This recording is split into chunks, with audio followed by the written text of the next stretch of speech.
दोस्तों हम बात कर रहे हैं एक ऐसे ट्रक की जिसको पूरे 8500 किलोमीटर ट्रैवल करना था। लेकिन मसला सिर्फ ये नहीं था कि ट्रक को इतना लंबा सफर कैसे करवाया जाए, बल्कि असल मसला ये था कि इस ट्रक में बर्फ का एक बहुत बड़ा ब्लॉक रखा गया था जिसको अफ्रीका के आग बरसाने वाले रास्ते से सही सलामत गुजारना था। यानी जिस रास्ते में बर्फ तो क्या, लोहा भी नरम पड़ जाता है, उस रास्ते में इस ट्रक को पूरे 10 दिन गुजारने थे।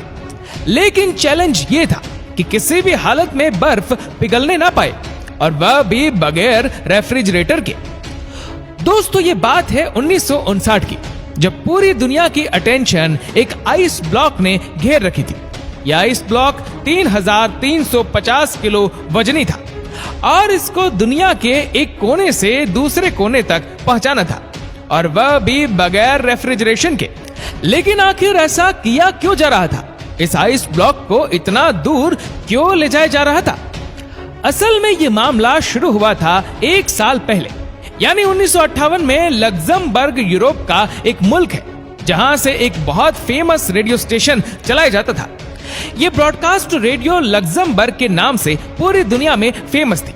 इस रेडियो स्टेशन की तरफ से सारे सुनने वालों के लिए एक अनोखा चैलेंज रखा गया, और वह चैलेंज ये था कि अगर कोई भी आदमी 3 टन वजनी आइस ब्लॉक को आर्कटिक रीजन से अफ्रीका तक लेकर जाएगा तो उसको एक बहुत भारी इनाम दिया जाएगा। रेडियो लग्जमबर्ग की तरफ से यह डिसाइड किया गया था कि हर किलोग्राम के बदले में 1 लाख फ्रैंक्स दिए जाएंगे, जो आज के दौर में $16,000 बनते हैं। हर 1 केजी के $16,000 यानी कि 3 टन वजनी आइस ब्लॉक के $48 मिलियन बनते हैं, जो वाकई एक बहुत बड़ी रकम है। लेकिन इस चैलेंज के कुछ रूल्स भी थे। पहला रूल तो ये था कि इस आइस ब्लॉक को 1 पीस में लेकर जाना है।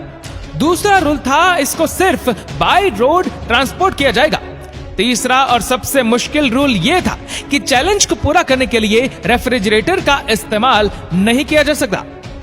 रेडियो लग्जमबर्ग ने इतना भारी इनाम इसी वजह से रखा था क्योंकि उनको अच्छी तरह मालूम था कि इतना बड़ा आइस ब्लॉक आर्कटिक रीजन से अफ्रीका तक लाना किसी भी सूरत में मुमकिन नहीं है, क्योंकि ये कोई छोटा मोटा सफर नहीं है, बल्कि ये सफर पूरे 8500 किलोमीटर लंबा है, जिसमें 2500 किलोमीटर अफ्रीका का वह रास्ता है जहां टेम्परेचर 50 डिग्री सेंटीग्रेड होता है।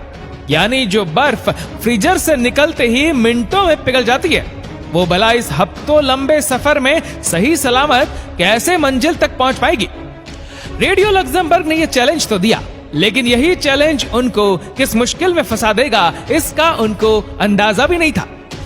ये चैलेंज रेडियो पर आने के कई हफ्तों तक किसी ने भी आगे बढ़ने की हिम्मत नहीं की थी। लेकिन फिर बर्गर नॉटविक नाम के एक शख्स ने ऐलान किया कि वह यह चैलेंज कबूल करने को तैयार है।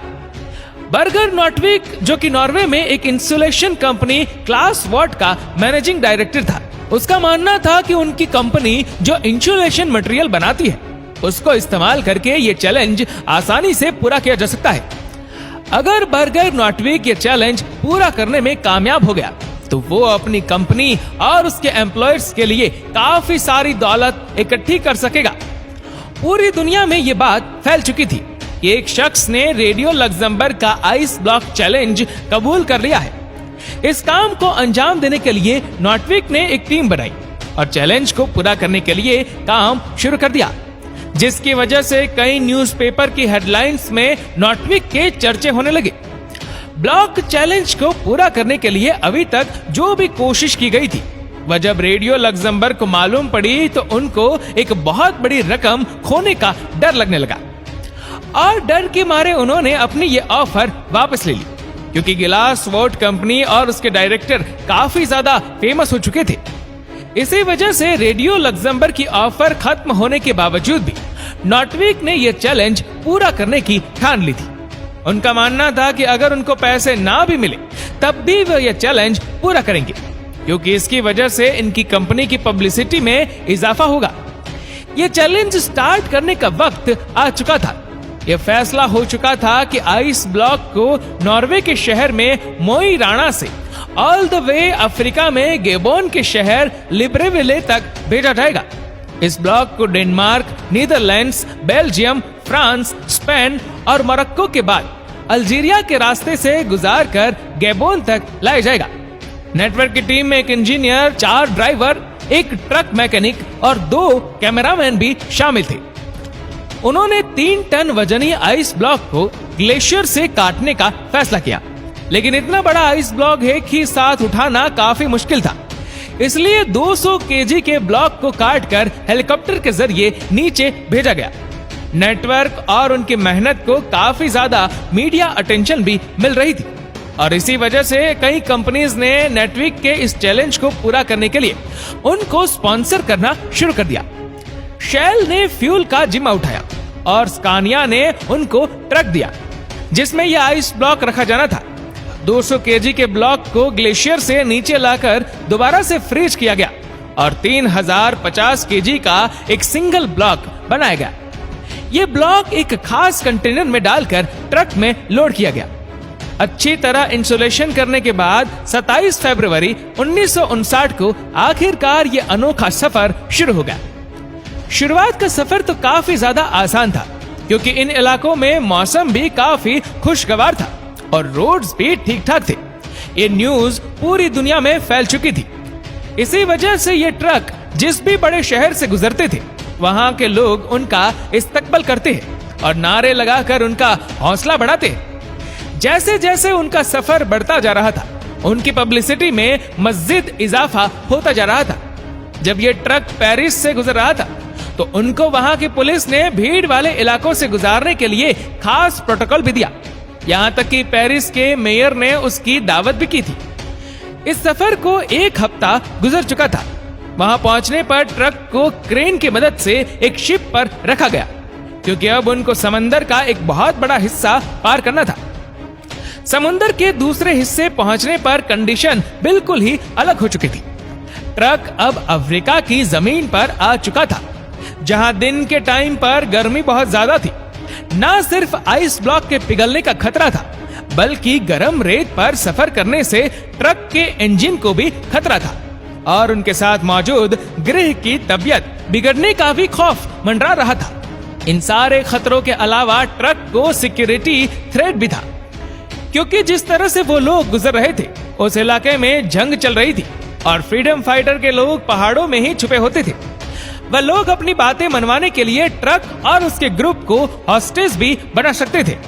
इस खतरे से निपटने के लिए फ्रेंच फॉरेन लीजन ने ट्रक और उनके गृह को रास्ते के कुछ एरिया में सिक्योरिटी दी और उनको खास इंस्ट्रक्शंस दी कि कम से कम स्टॉप लेकर उनको इस रास्ते से गुजारना है क्योंकि इस रास्ते में प्रॉपर रूट नहीं थे।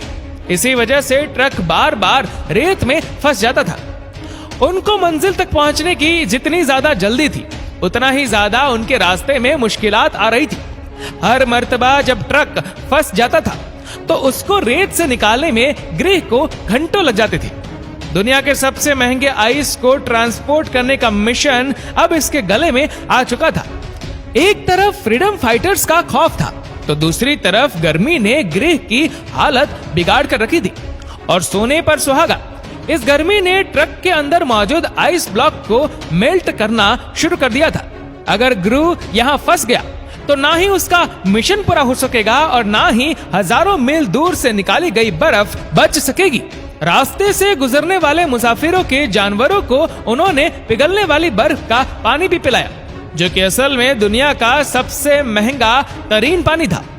कई रातें उन्होंने रेत पर ही स्लीपिंग बैग बिछाकर गुजारी और आहिस्ता आहिस्ता मुश्किलात को फेस करते करते मंजिल की तरफ बढ़ते गए।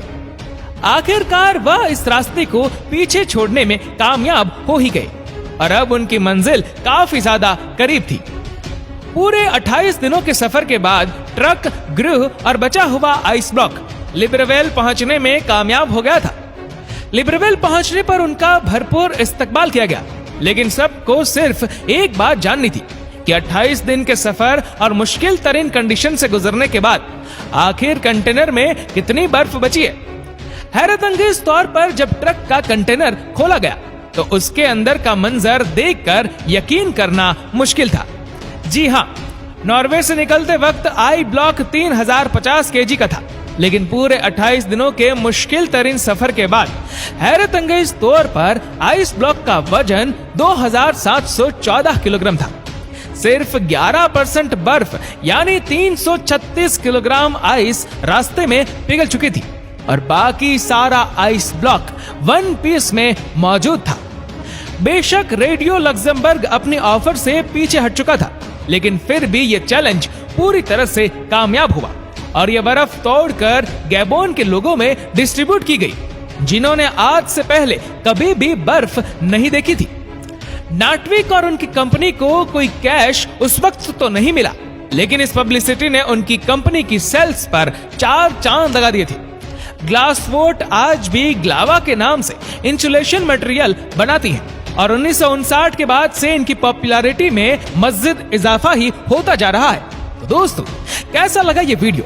आज के इस वीडियो के बारे में आपकी क्या राय है, नीचे कमेंट करके जरूर बताएगा। और अगर आपको वीडियो अच्छा लगा हो तो वीडियो को लाइक करेगा, शेयर करेगा ज्यादा से ज्यादा लोगों तक। और ऐसी ही और भी रोचक जानकारियों के लिए सब्सक्राइब करें हमारे YouTube चैनल को और Facebook पर फॉलो करें हमारे पेज को। धन्यवाद।